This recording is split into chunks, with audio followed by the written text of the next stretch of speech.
This is the Black Mormon Reader, and I will be reading verses from the first chapter of Helaman. In the commencement of the 40th year of the reign of judges over the people of Nephi, there began to be a serious difficulty among the Nephites. Paharan had died, and therefore there began to be a serious contention concerning who should have the judgment seat among the brethren who were the son of Paharan. Now these are the names of those who did contend for the judgment seat, and who did also cause the people to contend: Paharan, Panachi, and Pecumini. Now these are not all the sons of Paharan, for he had many, but these are they who did contend for the judgment seat. They did cause three divisions among the people. And it came to pass that Paharan was appointed by the voice of the people to be the chief judge and the governor over the people of Nephi. And it came to pass that Pahumini, when he saw that he could not obtain the judgment seat, he did unite with the voice of the people. But Panchi and that part of the people that were desirous that he should be their governor were exceedingly wroth. Therefore he was about to flatter away those people to rise up in rebellion against their brethren. And it came to pass that as he was about to do this, he was taken and tried according to the voice of the people, and condemned to death. Now when those people who were desirous that he should be their governor saw that he was about to be condemned, they were angry, and they sent forth for one Cushkuman to even to judge. They sent forth one Cushman even to the judgment seat of Paharan, and murdered Paharan as he sat upon the judgment seat. And he was pursued by the servants of Paharan, but behold, so speedy was the flight of Kishkuman that no man could overtake him. And he went unto those who had sent him, and they all entered into a covenant. They would tell no man that Cushkuman had murdered Paharan. Therefore Cushkuman was not known among the people of Nephi.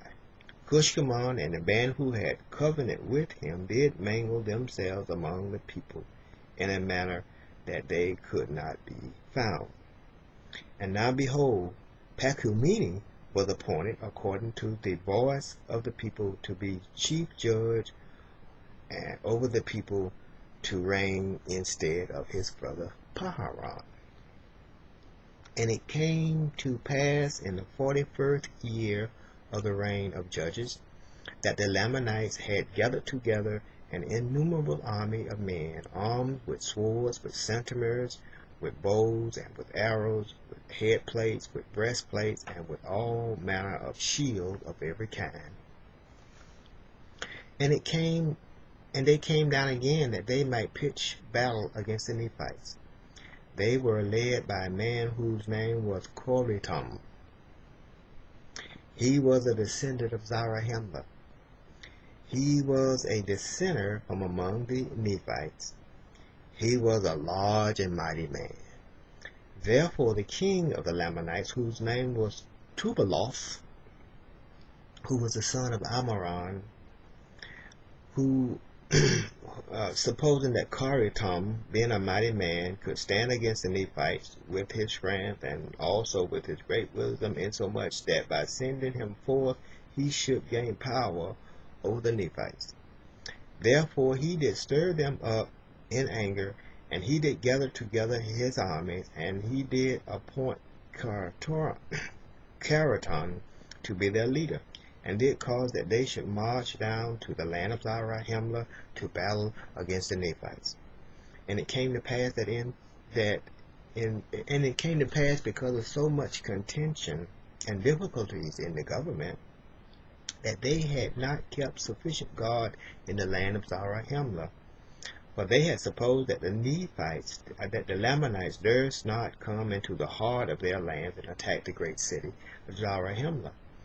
But it came to pass that Coriton did march forth at the head of his numerous hosts, and came upon the inhabitants of the city, and their march was with such exceedingly great speed, there was no time for the Nephites to gather together armies. Therefore Coriton did cut down the watch by the entrance of the city, and did march forth with his whole army into the city, and they did slay every one who did oppose them, insomuch that they did take possession of the whole city. And it came to pass that Pecumeni, who was the chief judge, did flee before Coriton to the walls of the city.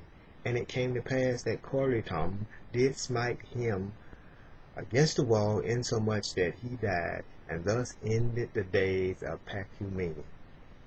And now when Coriton saw that he was in the possession of the city of Zarahemla, and saw that the Nephites had fled before them, and were slain, and were taken, and was cast into prison, his heart took courage, insomuch that he was about to go forth against all the land.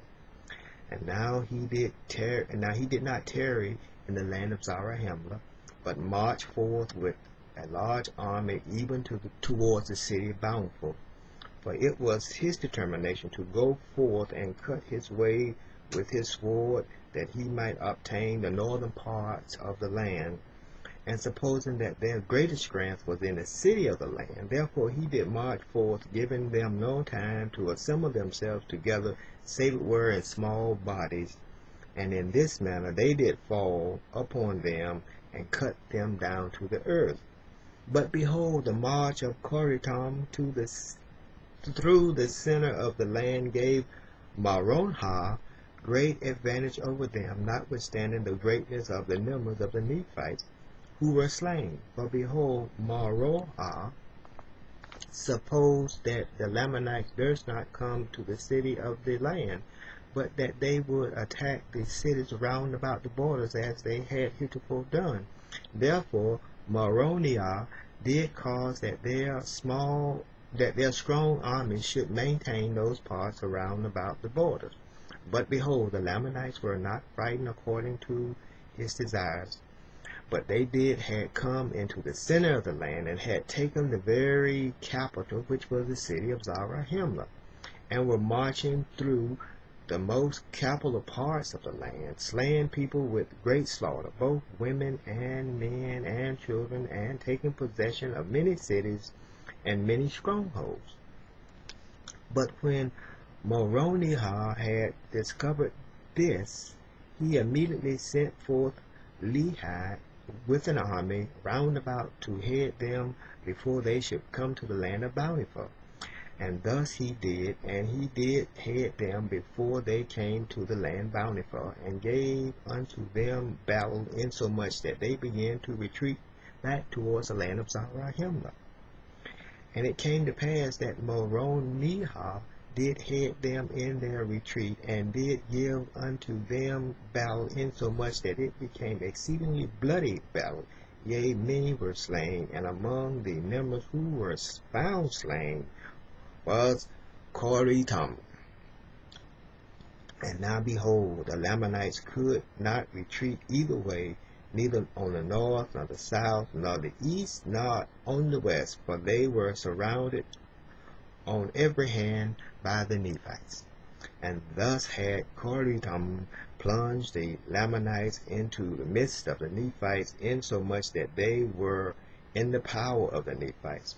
And he himself was slain, and the Lamanites did yield themselves into the hands of the Nephites. And it came to pass that Moronihah took possession of the city of Zarahemla again, and caused that the Lamanites who had been taken prisoners should depart out of the land in peace. And thus ended the 40 and first year of the reign of Judges. And on that note, until next time, this is the Black Mormon Reader.